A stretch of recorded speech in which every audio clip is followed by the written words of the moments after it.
Hello, I'm Alex.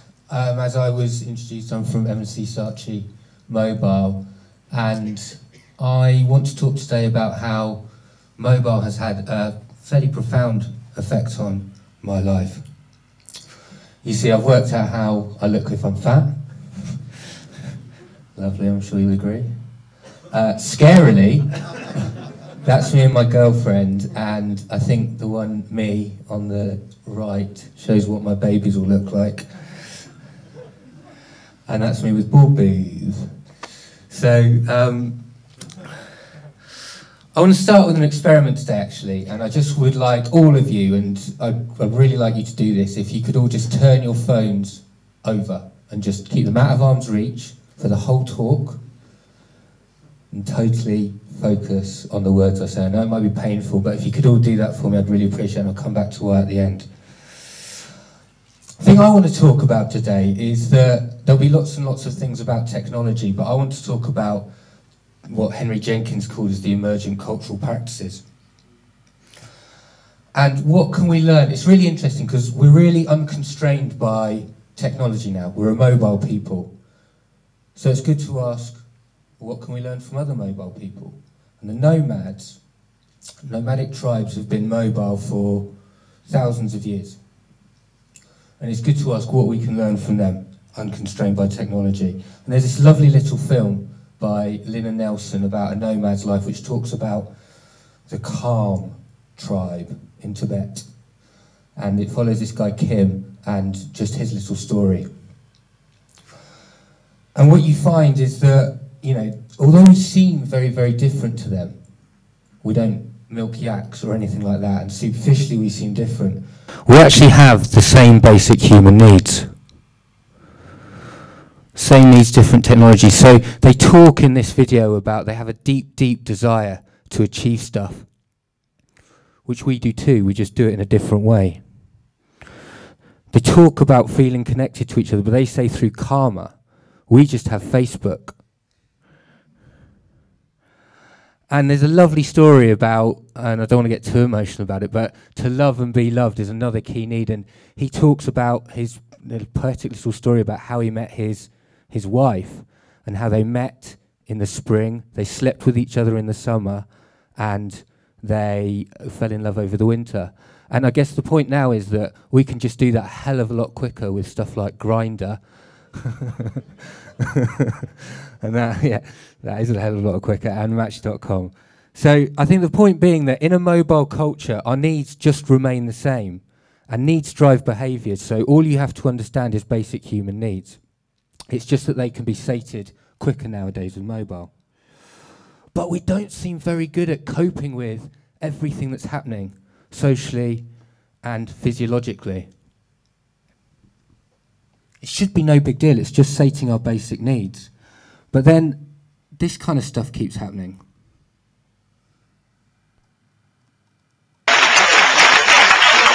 I was on an airplane and there was internet, high-speed internet on the airplane. That's the newest thing that I know exists. I'm sitting on the plane and they go, open up your laptop, you can go on the internet. And it's fast and I'm watching YouTube clips. I'm in an airplane. I was on an airplane and there was internet, high-speed internet on the airplane. That's the newest thing that I know exists. And I'm sitting on the plane and they go, open up your laptop, you can go on the internet. And it's fast and I'm watching YouTube clips. I'm in an airplane. And then it breaks down. And they apologize, the internet's not working. The guy next to me goes, this is bull.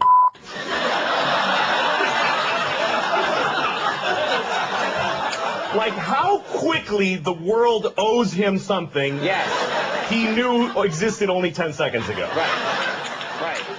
And on planes... We all recognise that, right?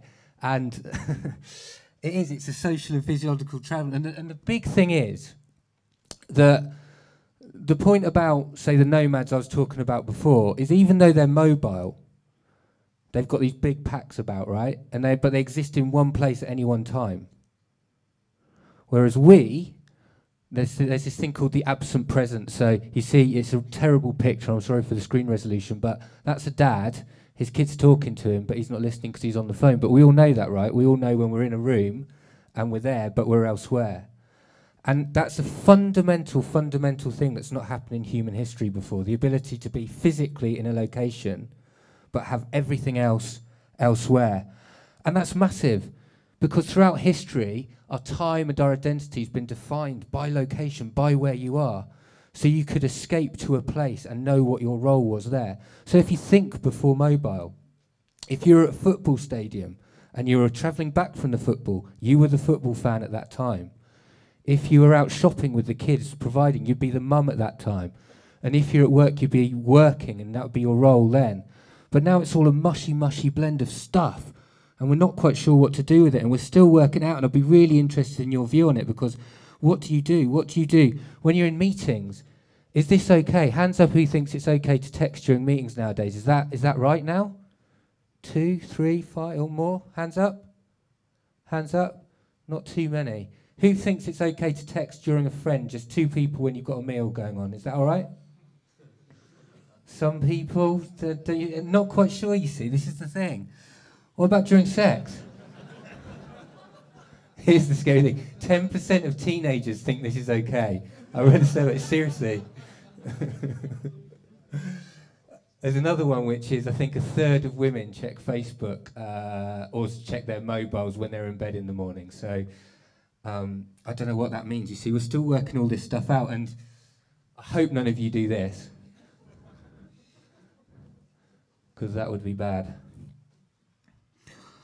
And what we're finding is that this notion of being here, but you're not here because you've got everything else, we're working out as we go along. We're creating our own coping strategies. Now, this is the most unscientific graph in the world, because I couldn't index it all and it got crazy.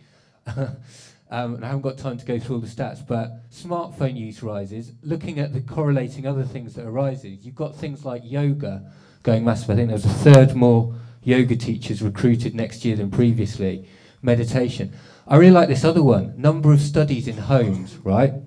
So what's happening is, because you've got the work stuff and the leisure stuff, by the way, there's a new branding term called leisure, work and leisure, like when you're in front of the telly and you're doing some work. Never use it. I'll never use it again. There's more studies, and the reason there's more studies is we're looking for ways to disconnect ourselves, because we're just so doing too much all at once. And so we're building up our own physical barriers. We used to have them. Before mobile, it's when you weren't somewhere, when you weren't in a location with someone, we had precious time built in between. Final one is, I don't know if anyone noticed this, but my clients tend to go home at like 12 o'clock every Friday. I think they just sort of like feel a bit stressed out during the week. But the other interesting thing is it's also a physiological challenge. And what we mean by that is, we know that the brain's structure and function changes now through mental experience. So this is the notion of neuroplasticity. Neuroplasticity. And what it means is that our brains are literally changing. This guy will explain it better than me. By the way, this was from a Canadian TV series, so ignore the X Factor music and the slight sort of cheesiness about it. Just pretend he's sort of sitting in a room talking to you. My name is Dr. Norman Doidge, and I wrote a book called The Brain That Changes Itself. The discovery of neuroplasticity is the discovery that our brains can change their structure and function through mental experience alone.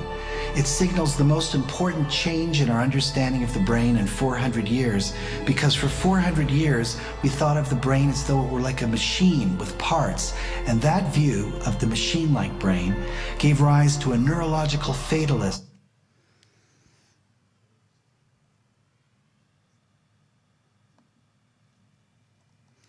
So it's an interesting question. Our brains are literally changing as a result of all the activities we can do.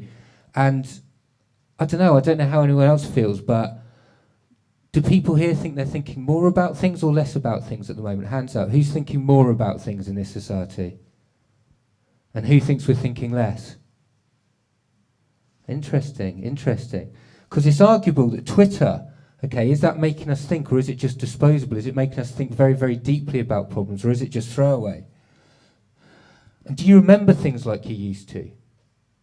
So before mobile, we used to remember addresses, we used to have maps, and we used to have to remember where we were.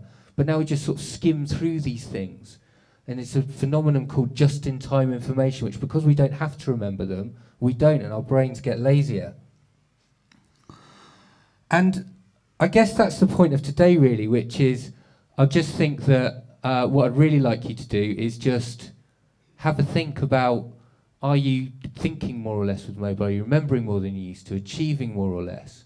Are you more or less efficient? Is your memory better or worse? Because the point I want to make is that a mobile society is not about the technology. There's a lot of talk about the technology, but I fundamentally feel it's about the choices that we make.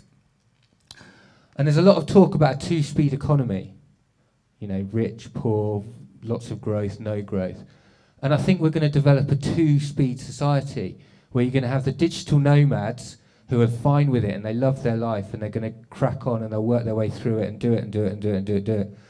But I think you'll see a lot of people like the actual nomads who'll actually be opting out of this lifestyle. Like the slow food movement, you're seeing lots of these kind of movements that are coming up and opting out of it.